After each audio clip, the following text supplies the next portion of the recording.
I was interested, Lulu, in what you said, that one of the first thing you looked at was a plain English summary, or the plain language summary, because that's a requirement of NIHR funding. It is. But are there 2 or 3 key things that you look for in every application, perhaps, that you would be, by which you sort of say this is a good piece of research or not? So I get one of the things, I mean, obviously the people participation bit is important, but kind of who they've got on that as well. I tended to find that some applications will go for an expert in the area because they can sort of, so it could be, say it's for around cancer, there's a colleague that works down the corridor, we'll have them in.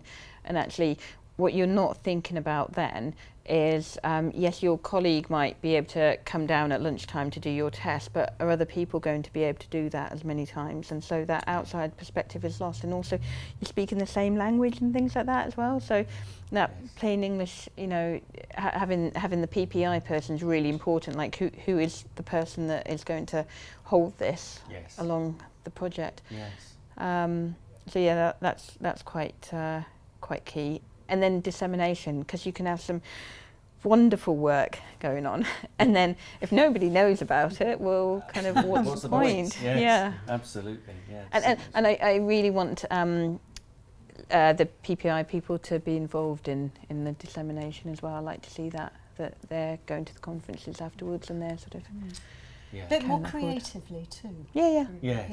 Yeah, because often we're going to do an academic journal and we're going to do a conference for our scientific friends, and then that's it. Yes. You think, well, what about the people who helped you? How are you going to report back the study and feedback and those sorts of things, which are really important? That was one of the things that happened, sort of, that I mentioned before, getting me involved with research, was that sort of event, and it was almost like a little party for the researchers and some of the young people who had been involved with this study. Some of them had been involved since it started 10 years ago. And it was so lovely because I was, in the afternoon, sat in a big talk listening to all the fantastic research that had been done and the outcomes of that, which, would directly affect me. And then by the evening, they turned it into a Kaylee for Burns Night, and I was dancing around with my doctors who I'd seen in clinic the week before.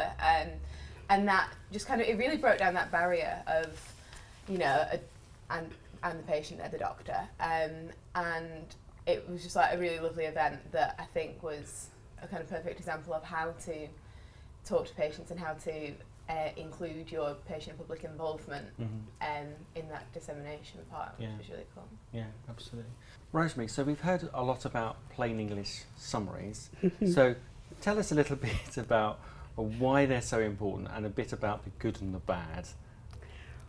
Well, when I'm faced with a research proposal, the plain English summary is the first thing that I go to, because I have a reasonable chance of being able to understand it and know what the research proposal is all about. So in terms of the good means that it is actually written in plain English, and very often they're not actually written in plain English. Sometimes the sentences are very long and complicated. Sometimes they don't actually cover everything about the research. They don't talk about public benefit.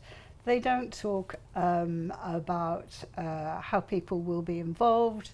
They can be pretty skimpy on the methodology and the benefit to patients. But I think the thing that I find is most problematic is when they write in clinical or technical language, which I know I don't understand, and if I don't understand it, then I don't think other people are going to understand it. And it's important that they do.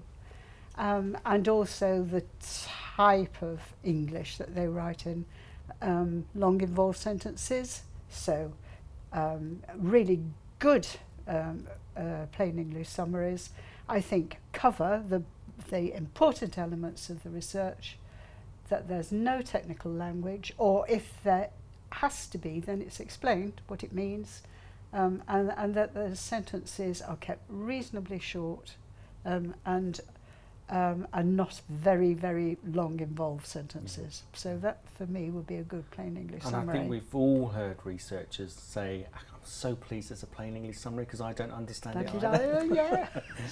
I've been in many panel meetings where someone said that. So Yeah.